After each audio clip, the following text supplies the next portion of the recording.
Boa tarde, estamos iniciando o RN Acontece desta quinta-feira, 19 de dezembro. Hoje num formato especial.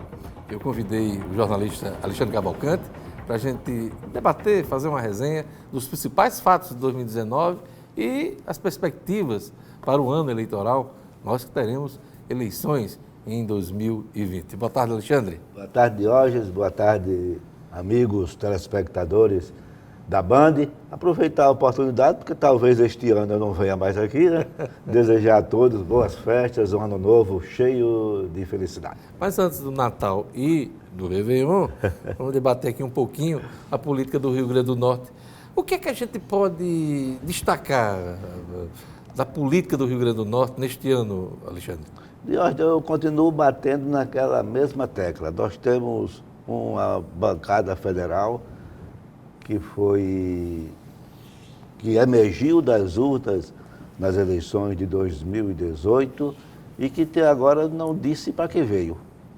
A avaliação que eu faço e que é respaldada por opiniões de outras pessoas, convivência na área política do Rio Grande do Norte, é que essa bancada talvez seja, eu acho que é, mas as pessoas admitem que talvez seja a pior de todos os tempos. Mesmo depois de 11 meses de atuação do Legislativo? É verdade, você olha, se você pegar os jornais, se pegar as redes sociais, a não ser dos próprios políticos, você vê que a atuação deles em Brasília foi neutralizada por outros acontecimentos, ou eles não fizeram nada.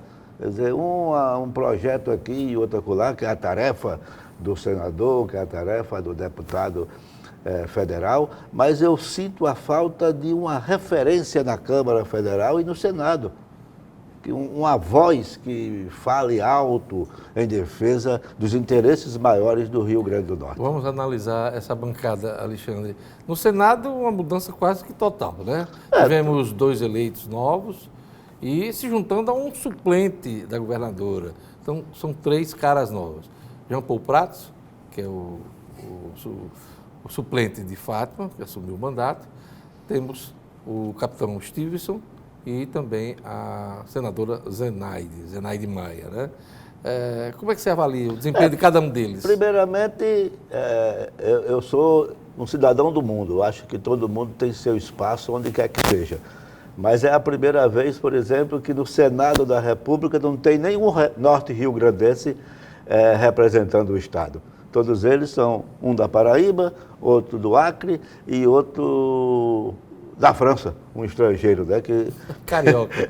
Jean Paul é carioca. Jean Paul, né?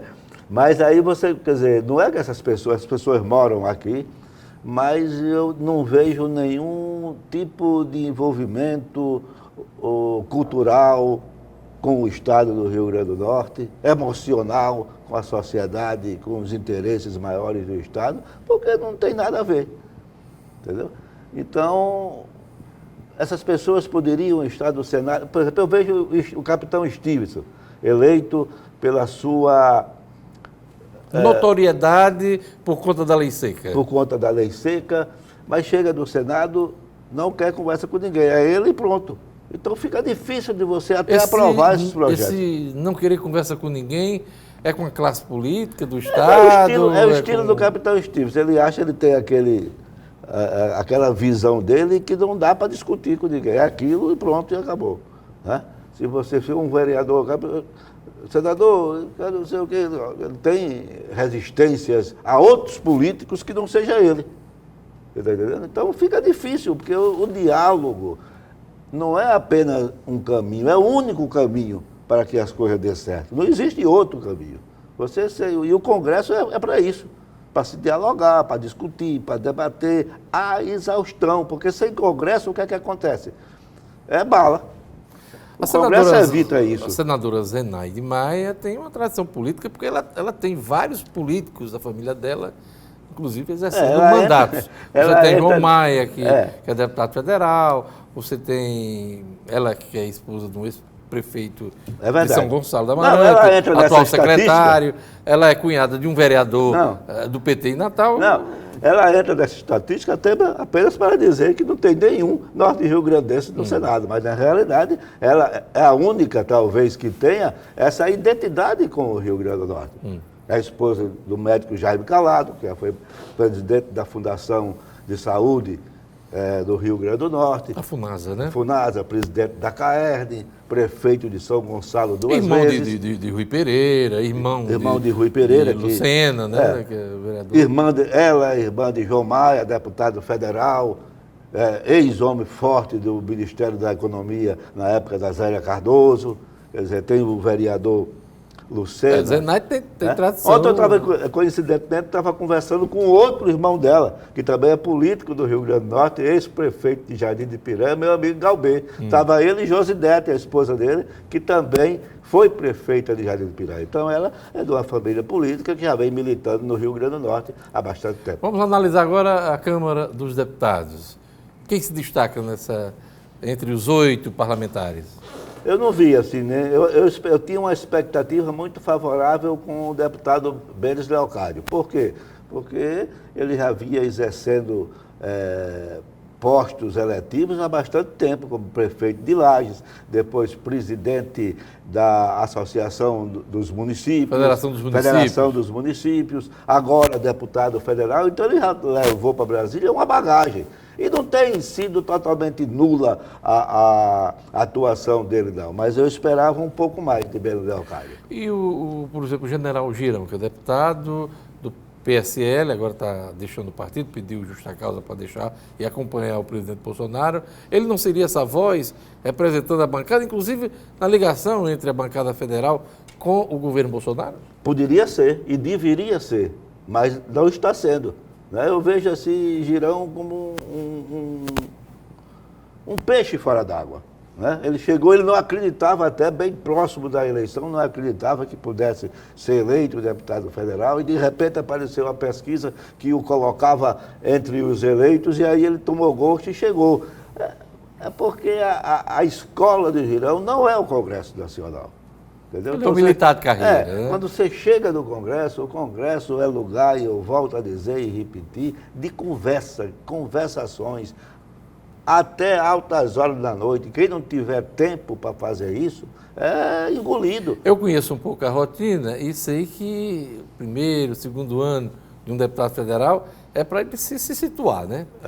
Quem está em primeiro mandato, difícil já chegar, né? Só aquele camarada que já vem de uma representação sindical, uma representação empresarial, representa aquela entidade, né? Mas quem chega como parlamentar de primeiro mandato, pelo menos o primeiro ano, ele perde nessa... E você sabe também, olha, pela sua vivência em Brasília, nós temos 513 deputados federais. Terminou o mandato de 4 anos, 480 passaram por lá e você não sabe nem o que o cara passou. Ninguém conhece. Eu diria que tem uns 40 que se destacam, né? Mas por aí. Então são 470. Errei. Está muito distante. Eu lembro, por exemplo, em 79, quando Carlos Alberto assumiu o mandato de deputado federal, ele ia de madrugada, às 2 horas da manhã, 2h30, 3 horas para a Câmara, para se inscrever no grande expediente da Câmara Federal. Eu acho que foi, sabe quando? Ele, deputado federal, foi em 86, porque ele tinha deixado o mandato de senador. Não, 79 ou não? 79, porque ele foi eleito em 78, deputado federal, pela primeira vez. Não era senador, não, foi senador, rapaz. Ele era deputado estadual? Não, querido, ele foi eleito senador em 82 com o Zé Agripino, governador. Antes ele era deputado federal. Ele teve um mandato antes de deputado federal. Antes de senador. Pois é, eu achava que ele era deputado estadual. Não. Se elegeu. Ele foi vereador, senador, deputado estadual, deputado federal e senador. Nesse primeiro mandato dele de deputado federal, ele ia de madrugada. Nada melhor do que estar com um professor do lado, né? Inclusive para me corrigir. Não, é a idade. nós fomos contemporâneos em Brasília como jornalistas. Mas assim, você está me contando uma coisa que, para mim é novidade. Eu achava que deputado estadual, senador, aí federal, né? E ele tentou ser não, é porque, senador. inclusive, eu lembro disso com coisa, porque eu fiz uma matéria na época no Diário de Natal, dizendo que em 10 anos ele tinha frequentado todas as casas legislativas do país. Porque ele foi de 72 que ele foi eleito vereador, em 74 foi eleito deputado estadual, em 78 eleito deputado federal e em 82, quer dizer, 10 anos, senador da República. Carlos Alberto só não conseguiu se eleger para o executivo, né? Foi. Às vezes que tentou, inclusive, foi escanteado, Pelos grupos políticos. Em 1988, se não me falha a memória, ele estava liderando as pesquisas para prefeito de Natal e renunciou. Estava presente, inclusive, na televisão dele, Ponta Negra, no momento em que ele fez o pronunciamento, retirando a candidatura por causa de um pronunciamento, me parece, de Getúlio Rego e Raimundo Fernandes contra a candidatura dele. Ele era do PFL. É bom relembrar a história, mas vamos puxar para cá os tempos atuais. Você falou em candidatura a prefeito, e eu me lembrei agora também de um dos nomes da atual bancada que está sendo cogitada para ser candidata a prefeita de Natal, que é Natália Bonavides, do Partido dos Trabalhadores. Parece que há uma resistência dela de não concorrer. Quando se fala em candidatura do PT, o primeiro nome que vem é da deputada federal Natália Bonavides. Há uma resistência dela e agora, ultimamente, um arranhão no relacionamento dela com a governadora Fátima Bezerra. Ela não seria mais a candidata in pectore da governadora... Preferencial, eu diria. Né? Preferencial da governadora Fátima Bezerra. E aí começaram a surgir outros nomes. Mas vamos deixar isso, até para ficar um suspense no ar. Claro, sim. Para o próximo bloco, depois do intervalo, eu volto conversando com Alexandre Cavalcante, nessa resenha política de final de ano. Daqui a pouquinho a gente volta.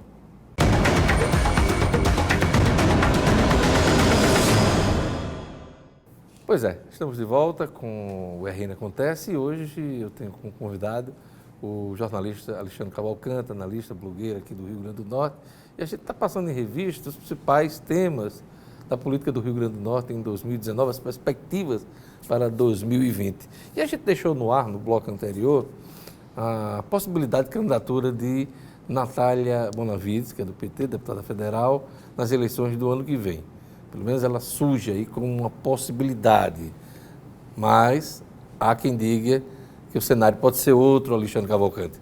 Perfeitamente, Jorge. Natália, além de resistir um pouco à possibilidade de ser candidata a prefeita pelo Partido dos Trabalhadores, com o apoio da governadora Fátima, nos últimos dias as notícias são de que o relacionamento da governadora com a deputada federal já não é o mesmo da campanha eleitoral. E o que houve? Me parece que há uma... para criar esse ruído. O fato é o seguinte, Natália ganhou, Mineiro perdeu. Mineiro está mais próximo da governadora como secretário estadual do que a deputada federal, que tem que ficar mais tempo em Brasília.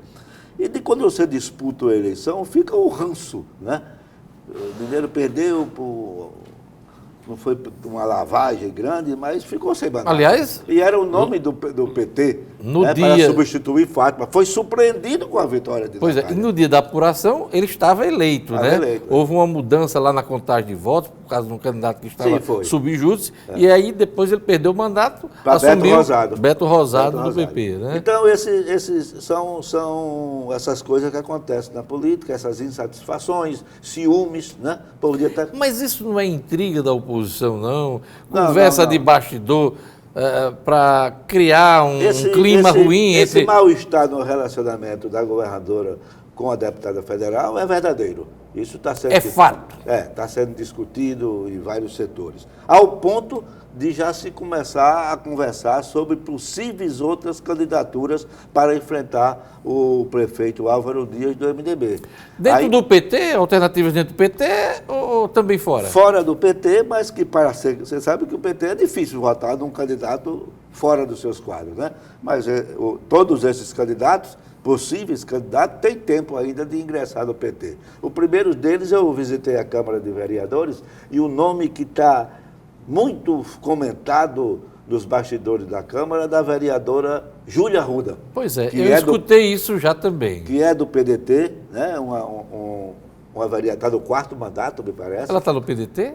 o PDT ainda, né? Ela foi eleita pelo PSB, está no PDT, mas rompeu com o prefeito Álvaro Dias durante o processo eleitoral de 2016, né? De 2018, da eleição para governador de Carlos Eduardo. Para ser candidata contra Álvaro, teria que formar uma aliança e já se comenta até que ela pode desembarcar do PT e ser candidata do Partido dos Trabalhadores. Você tem a questão da filiação partidária, aquela regra de um ano antes da eleição. No caso dela... Não, até você tem a janela, não tem as famosas janelas, né? Então, até fevereiro, março do próximo ano, você pode trocar de legenda. Fazer uma opção... Fazer uma nova opção partidária. Eu soube o seguinte, que a intenção inicial de Júlia, a vereadora Júlia, era se filiar ao PT para ser candidata a vereadora, mas os atuais candidatos, pré-candidatos do PT não gostaram da ideia. E aí surgiu, nas discussões, a possibilidade dela concorrer à prefeitura. E aí ela seria recebida e... Eu até fui procurar essas coisas e, voltando ao passado, né, eu fui lá ler algumas matérias e coisa e tal. Para ver a ligação. E encontrei alguns dados importantes. Por exemplo, o pai de Júlia, o ex-deputado Leonardo Arruda, ex-presidente da Assembleia. Ex-presidente da Assembleia, sempre teve um ótimo relacionamento com a governadora Fátima Bezerra, na época em que era ela deputada estadual. Inclusive, em um desses mandatos, eu estava na casa também como deputado estadual. Eles sempre faziam uma tabelinha no parlamento, né? Leonardo, do PDT, sempre fez aliança na proporcional com o PT. E o PT não faz isso com ninguém, a não ser com o PCdoB, né, que é um aliado histórico do PT. Mas com o Leonardo, do PDT, sempre fez. E Leonardo então, foi feliz nas eleições que participou. Há uma conexão. Há um relacionamento próximo. Em política, isso favorece a uma possibilidade de entendimento, né? Então, é real essa possibilidade de Júlia ingressar no PT?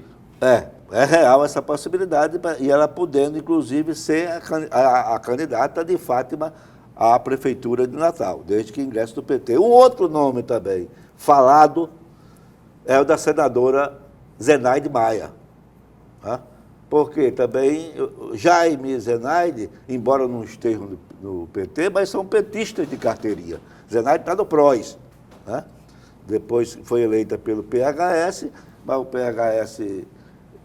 Depois ela foi para o PROS. Então, mas pode também, Zenaide é uma possibilidade também. Uma possibilidade também. Isso tudo é possibilidade. As coisas vão começar a ser definidas a partir de fevereiro, né? Hoje, o prefeito Álvaro Dias, está todo mundo preocupado de encontrar um candidato para enfrentar Álvaro Dias. Porque Álvaro Dias contrariou todo mundo, inclusive a mim. Eu achei que ele ia ser aquele capa do Seridó, entendeu? Boitungão, assim e tal. Está se mostrando muito mais simpático do que Carlos Eduardo, entendeu?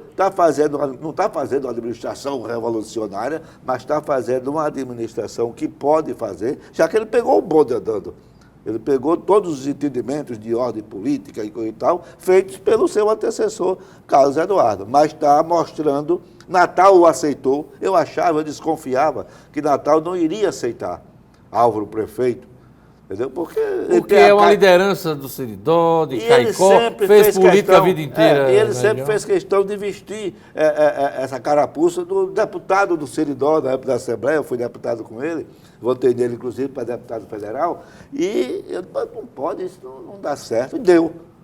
Então, e ele está crescendo. Candidatíssima à reeleição. Candidatíssima à reeleição, com chances muito boas, tanto é que está todo mundo tentando encontrar um candidato para enfrentá-lo. Tem uma coisa quanto mais demorar o nome do candidato, mais ele, né, a tendência é crescer. Tem uma coisa importante aí nessa equação aí. Ainda tem o Kelps.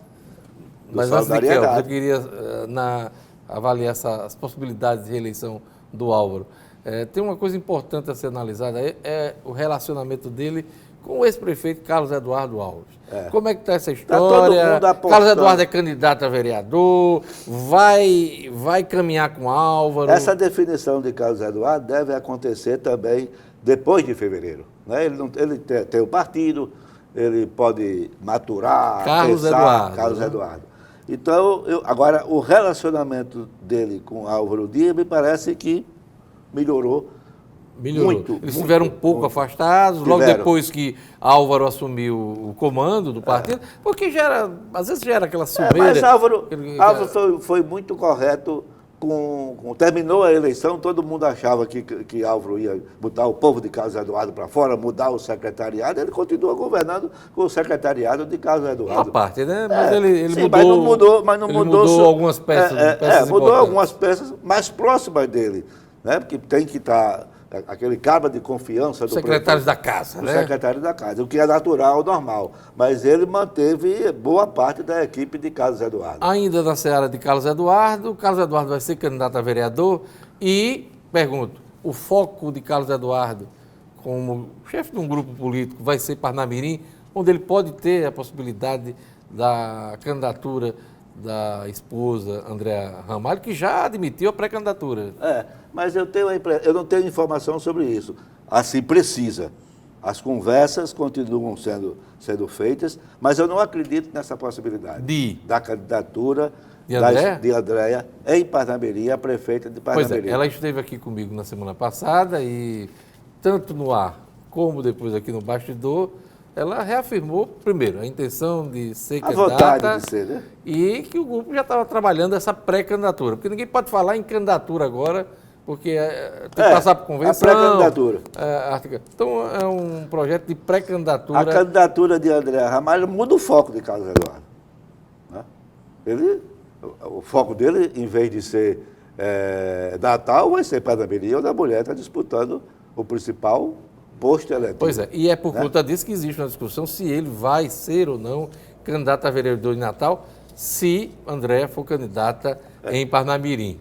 Nós estamos sempre nessa... Ela, inclusive, deixou transparecer o desejo de que ele não seja candidato em Natal para que ela possa ficar livre, que possa se dedicar mais ao projeto eleitoral de Parnamirim. Agora, em Parnamirim, você sabe que existe a política local, né? A política local, você tem o Coronel Taveira, o prefeito, candidato à reeleição. O Taveira, que é candidato à reeleição. Né? Tem Maurício Marques, ex-prefeito, que apoiou Taveira, e agora estão brigados numa briga danada, porque Taveira disse que ele não deixou a conta muito alta, aí ele disse que deixou 170 milhões de reais, aí Taveira respondeu que ele deixou 170, mas a conta pagar era mais de 200, quer dizer, então a coisa está por aí. Ainda tem mais o ex-deputado Carlos Augusto, ainda tem o ex-vereador, presidente da Câmara, que foi candidato a prefeito, Ricardo Gugel, também, quer dizer, estão em vários grupos.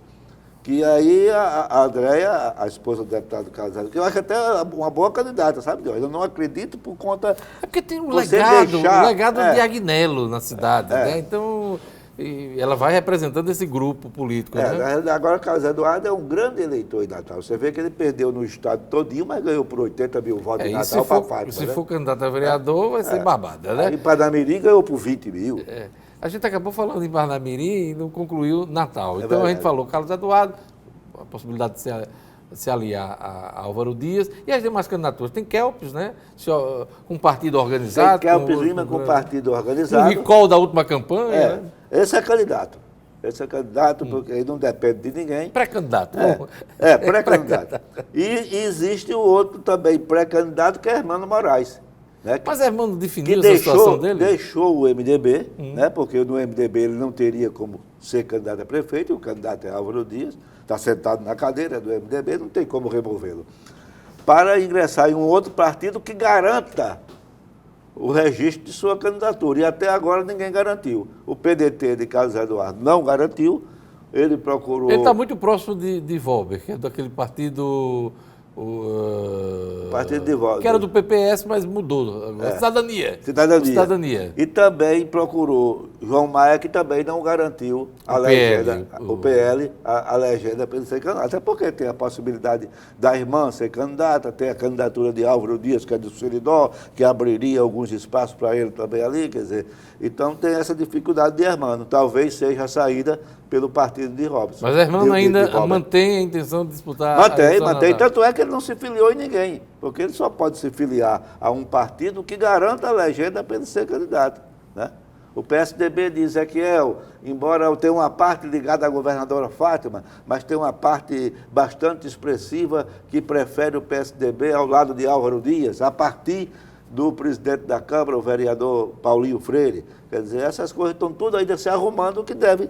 Esse xadrez político ainda está sendo montado na capital. Aí. Nosso tempo está acabando, Alexandre, mas eu queria que a gente também lembrasse ou citasse as possibilidades de campanha em outros municípios. Por exemplo, nós temos Macaíba de Fernando Cunha.